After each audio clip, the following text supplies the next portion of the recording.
सब, और आज का ब्लॉग जो है वो शुरू होता है डे 3 and 4 इन कराची। हम आए थे कैफ़े प्राहा और ये फुल था तो हमें वेट करना पड़ा, लेकिन वेट के बाद हमने फ़ूड ऑर्डर किया। तो फूड में हमने जो ऑर्डर किया था वो थे फ्लफ़ी सैंडविचेस और ये पेपरोनी पिज़्ज़ा, एंड ये था पोटैटो क्रस्टेड चिकन।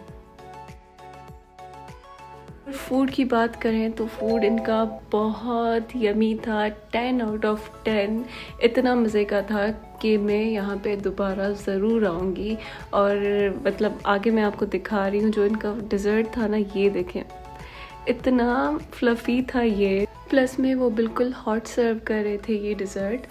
तो फिर तो मतलब जो है ना, इसको 4 चांद लग रहे थे। और ये जो है वो बिल्कुल डिफरेंट चीज़ है। ये सारा मुझे इसको पील करना सिखा रही थी। इसको सिंधी में रोडियूं बोलते हैं, लेकिन मुझे नहीं पता उर्दू में क्या बोलते हैं। अगर आपको पता है तो प्लीज़ मुझे कमेंट सेक्शन में बता दें। मैंने खुद ही ये फ़र्स्ट टाइम खाई थी और बहुत मुझे अच्छी लगी, तो आप भी ज़रूर ट्राई कीजिएगा अगर आपको नहीं पता कि ये क्या होती है। ये दिखने में कुछ ऐसे होती है और अमेजिंग, मुझे बहुत पसंद आई। एंजॉय हो रहा था, बातें हो रही थी रात के 3 बजे।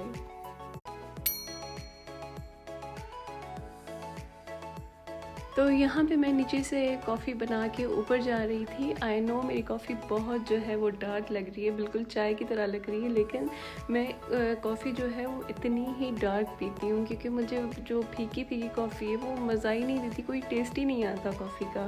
तो मैं ऊपर आई थी और मुझे नहीं पता था कि ये ड्रॉप्स जो है वो कितने डलते हैं, तो लारिब ने मुझे मतलब डाल के दिए हैं।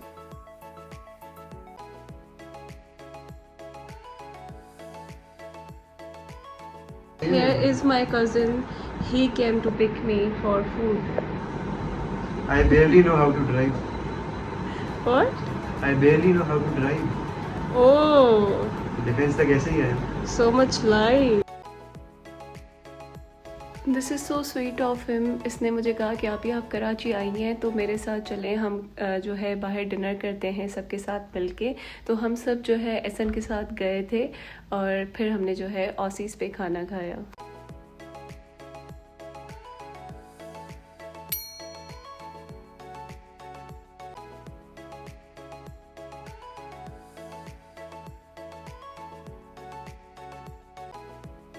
And guys I can't tell you, ये बर्गर इतने ही यमी थे। मैंने सुना था इनके बारे में भी कि बहुत स्वीट होता है, क्योंकि इनकी यूनिकनेस ये है कि इनका जो बन है वो पोटैटो से बना हुआ होता है। ये कोई ब्रेड वगैरह नहीं होती, ये पोटैटो से बना हुआ बन होता है। और यहाँ पे एहसन जो है शो कर रहा था अपना बर्गर। एंड येस, इनका जो बन था वो बिल्कुल भी स्वीट नहीं था, ये था लेमनेड और एज़ यूजुअल कोको कोला। इसके बगैर तो मुझे खाना ही हजम नहीं होता, कोक हो या पेप्सी हो। और जो है सेम गोज़ फॉर लारिब। एंड बस हमने ये खाना खाया, खाना बहुत अच्छा था। और यहाँ पे लारिब जो है अपनी पिक्चर दिखा रही है जब वो बचपन में बहुत मोटी होती थी। हम सब बचपन में बहुत मोटे होते थे, पर थैंक गॉड अब फिर भी देखने जैसे हैं। और इनकी मील के साथ फ्राइज़ नहीं मिलती, अलग से ऑर्डर करनी पड़ती है। मतलब बिल्कुल हर चीज़ सेपरेट होती है, फ्राइज़, ड्रिंक एंड बर्गर। तो ये थे बर्गर लारिब मेरा और एहसन का।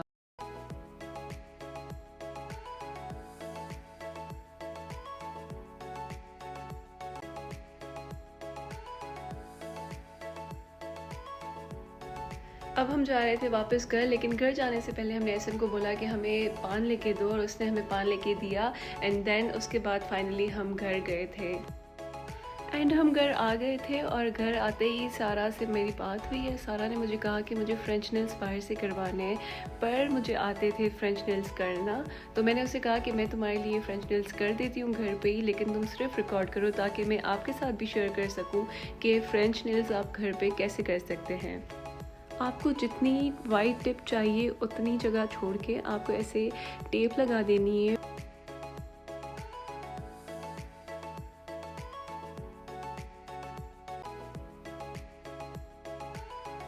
और फिर थोड़ा सा टेप को जो है ऊपर से सिक्योर कर दें नेल पॉलिश लगाने से पहले।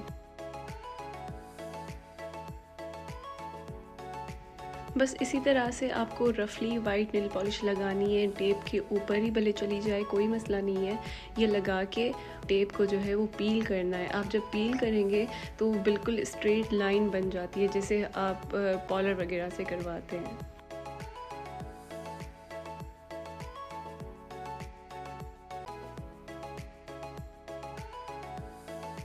वाइट नेल पॉलिश लगाने के बाद आपको थोड़ी देर इसको ड्राई होने के लिए छोड़ना है। यहाँ पे आपको पता नहीं चल रहा क्योंकि मैंने फास्ट फॉरवर्ड कर दी थी।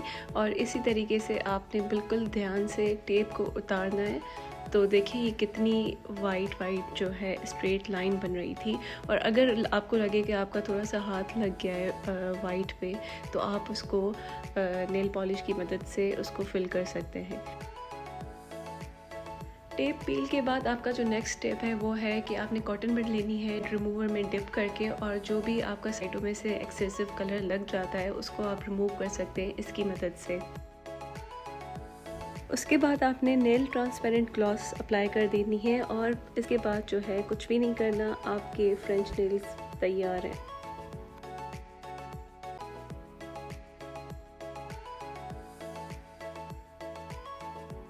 हमने जो है कॉस्मो से आइसक्रीम मंगवाई थी और ये थे 4 फ्लेवर्स, लेकिन ट्रस्ट में हमें नहीं पता चल रहा था कि कौन सा फ्लेवर कौन सा है, क्योंकि यहाँ पे नहीं लिखा हुआ था, कुछ भी मेंशन नहीं था। और जिस हालत में आइसक्रीम आई थी सारी मेल्ट हुई हुई थी, और मतलब बहुत ही अजीब हालत में थी। उसके बाद जो है आई नो ये बहुत अजीब कॉम्बिनेशन है कि आइसक्रीम खाना और फिर जो है हम यहाँ पे ग्रीन टी बना रहे थे। एंड यहाँ पे हमारा डे 4 का भी एंड हो चुका है ग्रीन टी के साथ। I hope you enjoy it. और ये कराची जाने से पहले मैंने प्रोडक्ट्स मंगवाए थे रीसेलर पेज से, जिसका नाम है 1.16, और इनकी सर्विस बहुत अच्छी थी। ये ऑथेंटिक ओरिजिनल प्रोडक्ट्स जो हैं वो सेल करते हैं। इनसे मैंने ऑर्डर किया था ऑर्गेज़म ब्लश बाय नार्स, तो मैं इनकी जो है तारीफ़ मैंने बहुत सुनी है। पाउडर ब्लश भी था और स्टिक ब्लश भी था, दोनों साथ ही आए थे। और ये साथ मैंने अलग अलग बिल्कुल नहीं लिए थे। ये स्टिक एंड पाउडर ब्लश का जो है कॉम्बो था बाय नार्स, तो मैंने ये ऑर्डर कर दिया था और मुझे काफ़ी अच्छी प्राइस में भी मिल रहा था। एंड ट्रस्ट में मैंने यूज़ किया है, ये सारे ब्लश थे, आउट क्लास ब्लश है ये। अगर आपने ट्राई नहीं किया तो please give it a try.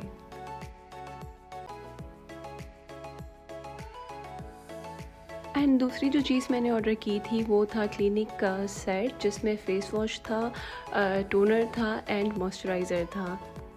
असल में क्लिनिक जो ब्रांड है ये क्लेम करता है कि ये मेडिकेटेड है, और यस ये मेडिकेटेड है। अगर आपकी स्किन एक्नी प्रोन है या ड्राई है तो ये हर कैटेगरी में आता है। तो मेरी तो ड्राई है इसलिए मैंने ये वाला ऑर्डर किया था, तो मेरी स्किन को काफ़ी फ़र्क हुआ था, स्पेशली इसका फेस वॉश एंड इसका मॉइस्चराइज़र ड्राई स्किन वालों के लिए बेस्ट है। एंड ये जो इनका मॉइस्चराइज़र है ये विंटर्स के लिए तो बहुत ही अच्छा है, आपकी स्किन बिल्कुल भी ड्राई नहीं होगी, ना ही इसमें ड्राई पैचेस होंगे। बस ये था मेरा सारा ऑर्डर जो अनबॉक्स करना था। एंड ऑनेस्टली मैं एक चीज़ आपको बताऊं कि जो नार्स ब्लश स्टिक है ये इतनी अच्छी नहीं है जितना पाउडर ब्लश अच्छा है। इसी के साथ आज का मेरा व्लॉग एंड होता है। Until then take care and अल्लाह हाफिज़।